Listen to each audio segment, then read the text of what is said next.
वापस आ और यहाँ पे ये ऑब्जेक्ट जिन पे रिएक्शन हमें नोटिस करनी है, तो ये सरफेस ये तीन तरह के सरफेस है। अगर आप टच करके देखोगे ये बहुत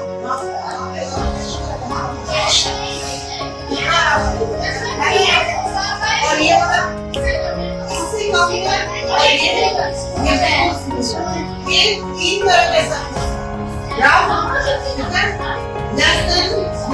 ये भी लेकिन ये नहीं है। तो हम के तीन ऑब्जेक्ट्स हैं हमारे पास जिनके हमने फ्यूजन नोटिस करनी है, ठीक है?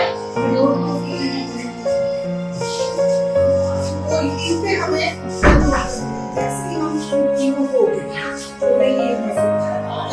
नोटिस करना है कि कौन सा पार्ट है, इसका सरफेस रफ है, इसका स्मूथ है, इसके फ्रिक्शन कम है, इस पे ज्यादा है, नोटिस करना है।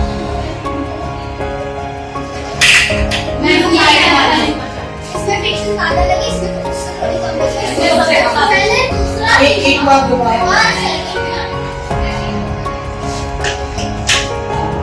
अब नोटिस करना पहले कौन सा नीचे रहा